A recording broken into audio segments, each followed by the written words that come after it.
Untuk Lalu sebenarnya buat aku pribadi ya, tidak setiap film itu harus punya meaning sih. Tidak semua film itu harus punya solusi. oh iya juga sih ya. Gak ada buku textbook yang teori yang mengatakan sebuah film itu harus ada solusinya. Nggak ada. Iya.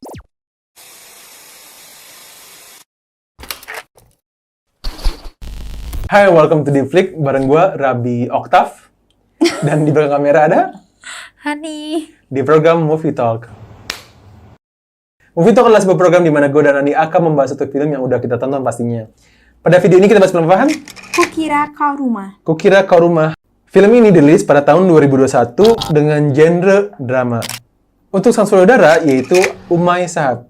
Nah, untuk film panjang beliau itu cuma satu sih kan, baru film ini doang kan ya. Kalau sekarang udah dua sih. Ya kalau sekarang ya, kalau dua sama ketika berhenti di sini.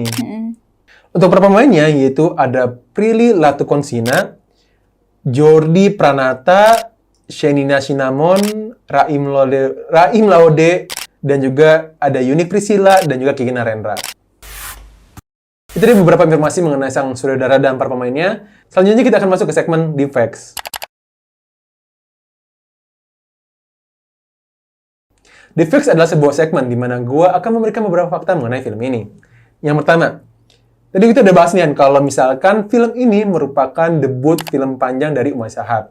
Umay Shahab kan sebelumnya tuh jadi penyanyi cilik ya dulunya kan? Iya. Penyanyi cilik, terus dia main sinetron, terus main film juga, dan akhirnya pada tahun 2021 ini dia membuat sebuah production house ya? Production house dan dan dia menjadikan film ini, film Kukira Kau Rumah, menjadi debut filmnya yang panjangnya. Film panjang pertamanya. Ya, iya, bukan debut kan? Iya. Ya, oke. Dulu dia bikinnya film-film short movie gitu sih. Sama kayak bikin itu di Keramat 2. Iya. Itu ceritanya dia bikin film juga kan? Iya. Iya, oke. BTW kalau yang belum nonton ada fiturnya Keramat 2 gitu. Terus fakta yang kedua. Film ini juga menjadi debutnya dari Prilly Latukonsina sebagai seorang produser. Seperti kita tahu, sama juga kayak kayak Umay Shahab, sorry. Tadi ya correction ya. Sama seperti Umay Shahab, Prilly Latukonsina kan dulu kita lihatnya di sinetron. Sebagai aktris. Ya, aktris lah. Banyaknya sinetron kan. Baru merambat ke film-film layar lebar. Nah, film inilah yang menjadi debutnya beliau menjadi produser. Mungkin jauh lebih ribet nggak sih dibanding jadi aktris? Karena kan kalau aktris dia fokus sama diri sendiri. Kalau produser kan dari awal sampai start sampai finishnya dimikirin gitu kan. Mikirin dananya, marketingnya, dan lain-lain. Oke, yang ketiga dan terakhir. Film ini membutuhkan revisi naskah sampai 13 kali.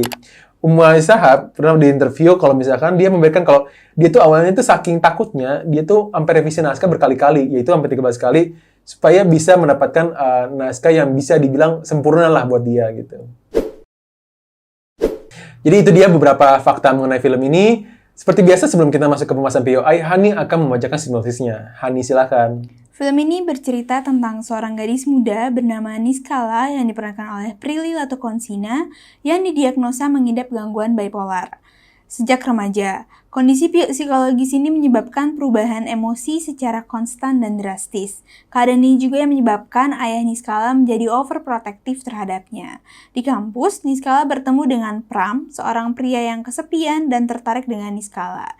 Di saat mereka sudah dekat, justru penyakit Niskala kambuh dan membuat Pram kebingungan dengan sikapnya Niskala. Jadi intinya film ini menceritakan tentang Niskala dan perjuangan dia dalam Niskala dan kehidupannya selama menjalani penyakit bipolar. Jadi itu dia sinopsis dari film ini. Selanjutnya kita akan masuk ke pembahasan POI. Bagi yang belum nonton, skip aja bagian ini karena akan mengandung spoiler. Oke, untuk dari aku ya, pertama dari Hani dulu ya. Iya, aku ngomongin ceritanya dulu kali ya. Oke. Film ini tuh cukup jarang film yang menggambarkan penyakit mental. Mungkin kalau penyakit-penyakit yang lainnya udah banyak kali ya yang kita tahu. Perjuangan orang menghadapi penyakit-penyakit itu udah banyak gitu. Cuman untuk ngebahas mental dan specifically bipolar tuh kayaknya jarang gak sih di film aku. Di Indonesia aku belum nemu lagi ya. Aku setuju kan. Buat aku cerita di sini yang paling menarik adalah karena lagi banyaknya maraknya apa ya tentang mental health, kasus mental health, dan film ini berani mengambil tindakan, mengambil langkah kalau misalkan wah kita bikin sebuah cerita yang mengandung unsur mental health yaitu bipolarnia ya. Iya. Aku setuju sih. Dan itu yang cukup unik sih. Itu jadi unique selling point sih di film ini sih.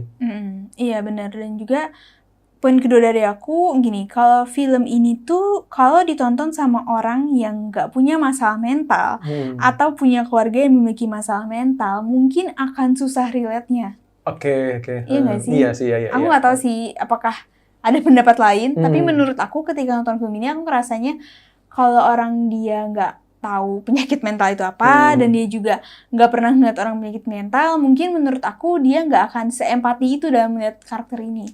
Akan ngeliatnya yang jadinya aneh filmnya.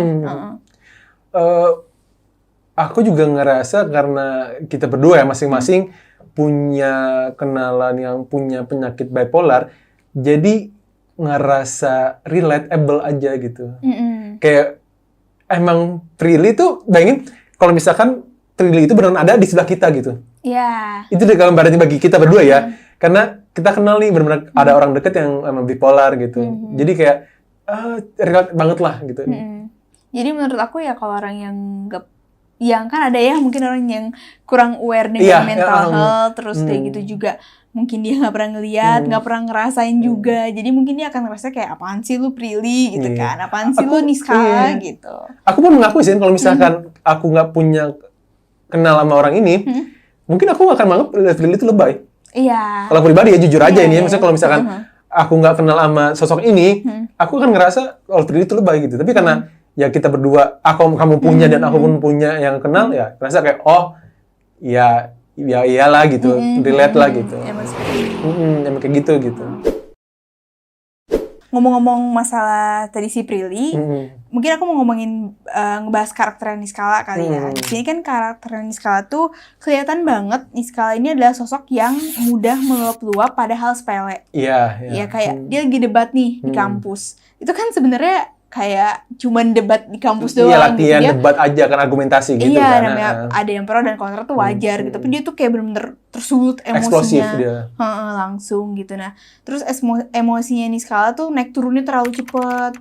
Iya nggak sih? Iya. Aku ngeliatnya gini, karakter seperti itu tuh memang kalau aku lihat di beberapa orang bipolar, memang karakter seperti itu memang ada. Jadi mungkin nggak bisa dibilang lebay karena memang ya emang seperti itu gitu. Jadi aktingnya Prilly di sini cukup gimana ya? Cukup untuk menggambarkan karakter seseorang yang kena bipolar gitu. Yes, aku setuju. Jujur gini kan, mungkin aku ngasih konteks kalau misalkan aku pribadi kalau nonton film itu jarang baca hipnosis. Oh iya. Gue pribadi nggak suka baca hipnosis karena gue nggak mau memunculkan sebuah ekspektasi. Karena seringkali hipnosis itu bersimpangan dengan isi dari filmnya. Terus ya udah kita berdua nonton ini kemarin film ini, terus aku mikir, kan aku nggak tahu kan kalau karakternya ini bipolar kan. Aku mikir ini si Prilly tuh kenapa cosplay jadi Regan gitu. Marah-marah wae budak tuh gitu. Naon sih kayak marah-marah mulu. Karena aku nggak baca hipnosisnya kan. Aku nggak tahu dia bipolar segala macam. Iya. Cuman aku nggak ada something wrong ketika acara ulang tahunnya dia pas dia masih kecil. Oh iya. Yang tiba-tiba harusnya dia happy tapi dia malah jadi nangis. Buat aku kayak oke, there's something wrong with this girl gitu kan. Nah terus di awal-awal yang dia gampang marah-marah kayak Regan segala macam, kayak naon sih gitu. Tapi aku nyadarnya adalah ketika udah di kafe pas kan ditraktir makan sama si Pram, dia tuh jadi switching mood gitu, terlalu cepet. Oh ini kayaknya, dan kamu memperjelaskan kalau itu bipolar. Oke. Makanya di awal-awal aku paham nih kenapa dia marah-marah segala macam. Oh iya, karena dia memang bipolar. Dan aku suka sih aktingnya Prilly yang dia bisa switching mood secepat itu gitu. Iya. Karena kita berdua bukan aktris ataupun aktor gitu kan, dan acting itu nggak mudah. Apalagi mesti ganti persona yang cukup drastis nih. Itu nggak mudah gitu. Iya. Dan benar-benar terlihat drastisnya gitu perubahannya gitu. Iya, benar sih. Ini tuh sama kayak Dwi Sasono di Budi Pekerti. Iya, kayak gitu. Nah, switching-nya kayak gitu cepet gitu loh. Kayak tak berubah gitu. Gitu sih. Itu sih. Terus dari aku kayak si Pram ini, karakter Pram ya, cowok toksik. Udah sih gitu.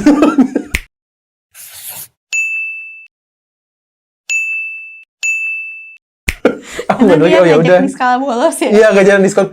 Mana gampang banget ngajak orang bolos gitu. kayak wah gitu. Udah sih. Iya. Dan di sini menurut aku karakternya, aktingnya tuh yang menonjol cuma Prilly nggak sih? Iya. Aku kurang merasa Pram tuh kurang aja gitu menurut aku, kurang keluar gitu. Biasa aja maksudnya. Iya, tapi memang mungkin maksudnya mau seperti itu gitu ya. Tapi kalau menurut aku kayak ya udah biasa aja gitu, nggak terlalu yang gimana banget lah gitu. Emang kayak fokusnya tuh di Prilly nih yang emang aktingnya keluar gitu. Terus ya udah sih paling si Octave, si Raim Lode ya sebagai sosok sahabat cowok yang care sama itu kelihatan sih sebenarnya. Iya. Kalau si Shanina kan emang ya udah perempuan punya sahabat perempuan, ya udah gitu. Tapi kalau misalkan untuk seorang sahabat pria yang begitu tulusnya pengen jagain sahabatnya itu kelihatan di Raim Lodenya sih di sini. Iya. Iya, Shanina juga sih sebenarnya. Ya, iya, cuman mungkin sebagai cowok kali ya. Sebagai cowok kan ya gitu sih. Ya walaupun memang ada scene yang menurut aku dia nggak harus main fisik ya. Iya, nah, sebenarnya kalau misalkan aku juga nulis di sini kalau misalkan aku ya setuju kalau Raim Lode atau ngasih Okta di sini salah dia mukul si Pram itu segala macem. Cuman di satu sisi ya dia emang udah kebalut emosi dan kebayang nggak sih si Okta ini begitu besar beban yang dipinggul sama dia gitu. Iya. Dia kan dibilang kan dia nggak suka bohong segala macem dan gara-gara si Pram ini ya dia harus terpaksa ngelindungin si Niskalanya ini gitu. Jadi buat aku ya, aku nggak membenarkan, tapi aku juga rada setuju sih dengan ini sih. Karena dia udah ngajak bolos segala macam, buat aku cowok toksik gitu. Iya. Ya, udah sih. Mungkin maksud aku kayak jangan dilakukannya di depan si Prilly-nya kali ya. Iya. Si Niskalanya tuh jadi kambuh sih emosi jadinya. terpuguh, jadi kambuh gitu. Tapi ya dari satu sisi ya itu untuk kebaikannya dia sendiri dan ya bisa dimaklumi karena ya emang si Okta aja juga udah emosian gitu, emosi gitu. Dan wajar untuk emosi buat aku. Iya, karena mereka ceritanya udah berteman berpuluh-puluh tahun dari kecil. Terus orang tuanya udah percaya banget kan. Dan juga emang si Prilly-nya emang ya mungkin dia tidak mengerti beban yang dipikul sama sahabat-sahabatnya juga sih di sini. Iya. Karena dia fokusnya cuma dia kan. Karena mungkin aku nggak terlalu bahas di visual karena visual layaknya nada drama movie aja. Iya, mungkin aku pengen bahas dari ini kali ya, dari orang tuanya Niskala. Nah, di awal cerita tuh aku merasa gini, karena aku dekat dengan orang yang memang mengalami bipolar juga ya, dan menurut aku bapaknya tuh terlalu overprotective sampai dia nggak boleh kuliah, terus sampai dia SMA-nya aja disuruh homeschooling kan. Menurut aku kayak itu terlalu overprotective. Ya nggak sih? Nah, tapi di ending aku mungkin mulai paham karena gini. Papanya Niskala itu adalah contoh orang tua zaman dulu yang nggak ngerti bagaimana handle anak yang kena mental illness. Iya. Ya nggak sih? Jadi dia berpikir kayak satu-satunya cara adalah gue harus anak gue tuh harus bukan dikerem ya, kayak anak gue tuh harus stay di rumah aja, harus gue jagain, nggak boleh orang lain, dia nggak boleh berinteraksi dengan orang lain supaya dia yang mungkin nggak marah-marah atau mungkin kayak malu dan segala macam kali ya. Jadi mungkin dia merasa dia nggak mengerti cara menanggapinya menanggulanginya seperti apa. Jadi satu-satunya dia pikir adalah dia harus mengekang si Prilly gitu. Padahal Niskalanya, padahal menurut aku nggak begitu, karena kan gini, orang mungkin edukasi juga karena kan orang bipolar itu udah seperti maksudnya orang bipolar itu seperti orang normal pada umumnya. Jadi kayak ya dia mau sekolah atau gimana ya itu wajar-wajar aja dan itu bisa-bisa aja gitu. Tidak menjadi sebuah problem yang besar sampai dia harus nggak sekolah gitu. Oke. Kalau buat aku pribadi ada setuju dan nggak setujunya sih. Gini, kalau dari perspektif aku pribadi kan, aku mengerti kenapa si Kiki Narendra ini menjadi overprotective. Karena pertama, aku punya seorang teman yang emang dia anak tunggal. Oh, oke. Aku ngerasain dia aja sebagai normal human being, orang tuanya itu begitu overprotective. Karena beda dengan keluarga yang punya 4 anak, jadi keluarganya itu punya 4 kebagi 4 nih perhatiannya.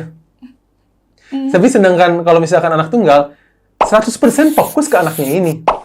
Pasti ada overprotective-nya, wajar gitu. Jadi buat aku pribadi ketika Niki Narendra overprotective kepada anak yang tunggal satu-satunya, ya itu sah-sah aja gitu, wajar lah gitu. Oh iya sih, iya sih. Aku nggak ngerti situnya sih. Iya, apalagi kalau misalkan ditambah kalau anaknya ini butuh perhatian khusus gitu. Itu overprotective itu bisa berkali-kali lipat gitu. Jadi buat aku pribadi kalau konteksnya cuman overprotective, buat aku itu nggak salah. Itu bukan sesuatu yang bisa disalahkan untuk overprotective ya. Karena kita nggak pernah tahu loh perasaan sebagai orang tua gitu. Kayak gimana sih ngeliat anak satu-satunya loh ini dan jadi butuh kebutuhan khusus. Nah, yang kedua, aku sama-sama nggak setuju ketika dia harus dikekang. Nah, tapi aku juga nggak setuju kalau misalkan Prilly sekolah dengan pada umumnya gitu. Kenapa? Karena bisa jadi kamu lihat kan betapa berubahnya. Kamu tahu lah bipolar tuh emosi segala macam dan kayaknya ingat nggak sih pas itu roknya kependekan terus pengen gunting. Bayang nggak sih kalau misalkan Prilly tidak bisa menghandle emosinya, terus dia melukai anak-anak lain? Oh, oke. Maksud aku gini. Buat aku, iya, kalau misalkan emosi Prilly pengen disekolahin, Kiki Naren dan sebagainya, sebagai orang tua, harusnya tuh ajak untuk treatment. Treatment supaya gimana caranya bisa mengontrol emosi. Tidak bisa sembuh, pastinya. Benar-benar tuh bukan sesuatu yang bisa disembuhkan, tapi bisa dihandle. Buat aku, salahnya Kiki Naren adalah dia tidak menghandle itu dengan baik. Seperti yang kamu bilang gitu ya. Tetapi, ya kalau misalkan emang dia tidak tahu caranya, ya cara paling aman ya seperti ini gitu. Aku tidak setuju di kakaknya, tapi kalau misalkan kamu pikir dia ke sekolah zaman-zaman SMA, zaman-zaman SMA adalah zaman-zaman di mana setiap manusia itu masih labil, emosian dan segala macam. Ditambah dengan yang dia bipolar, kebayang nggak sih bakal ada kejadian macam-macam gitu atau yang gimana gitu, gara-gara dia tidak bisa nge-handle emosinya gitu. Iya sih. Karena orang yang aku kenal bipolar tuh dia tuh nggak sampai mau nusuk guru loh. Kondisinya kan dia hampir mau nusuk guru segala macam kan. Itu artinya dia segitu parahnya gitu levelnya gitu sih. Iya sih. Jadi buat aku pribadi, kalau dari segi overprotective itu bukan sesuatu yang salah. Karena itu wajar, setiap manusia, setiap orang tua punya caranya masing-masing. Tapi memang iya dengan cara ngekangnya, tapi ngekang itu berlebihan, itu salah. Dengan cara dia tidak sekolah tapi tidak di-handle juga, tidak di-treatment, itu salah juga, hanya mengandalkan obat. Tapi ya, kalau dia sekolah tanpa treatment juga bahaya juga untuk orang lain sih. Jadi buat aku gitu sih, antara setuju dan tidak setuju dengan Kiki Narendra sih. Wow, film itu lumayan deep meaning ya memang. Ya, deep meaning. Untuk membahas. Nah, cuman memang aku lihat di beberapa perkataan-perkataan netizen gitu ya. Mungkin di film itu yang kurangnya adalah dia tuh kurang mengedukasi bagaimana cara menanggulangi orang bipolar. Ya nggak sih? Selama ini mungkin namanya juga film baru kali ya. Itu baru pertama kali Umay dan Prilly bikin gitu ya. Jadi cuma diliatin baru masih ngasih awareness dulu nih istilahnya gitu tentang penyakit itu. Lalu sebenarnya buat aku pribadi ya, tidak setiap film itu harus punya meaning sih. Tidak semua film itu harus punya solusi. Oh iya juga sih ya. Gak ada buku textbook yang teori yang mengatakan sebuah film itu harus ada solusinya. Nggak ada. Iya. Film itu dibikin untuk sebagai penikmatan atau ada pesan-pesan tertentu yang pengen disampaikan. Tapi bukan berarti harus ada solusinya sih. Iya, mungkin kalau di sini berarti pesannya memang dia pengen memberikan awareness aja, di batas awareness-nya aja gitu kan. Iya. Itu sih yang aku pikirin dalam film ini ya. Niatnya Umay dan Prilly ya pengen ningkatin awareness-nya aja, bukan memberikan solusi gitu. Iya. Karena solusinya tiap masing-masing kasus beda-beda. Iya benar sih. Bipolar aja ada beberapa level tingkatan kan. Gitu sih. Nah, tapi balik lagi ke cerita, kita ngomongin plot twist. Plot twistnya sangat plot twist. Nah, ini mungkin udah banyak kali ya yang nonton filmnya. Iya. Dan please siapapun yang nonton video ini dan punya asumsi lain, tolong komen, kenapa jadi Pramnya yang lompat? Iya. Bingung banget. Aku nggak cukup paham sih dengan ending dari film ini. Jujur aku sepersekian detik tuh rada zonk ngeblank gitu loh. What's happening gitu.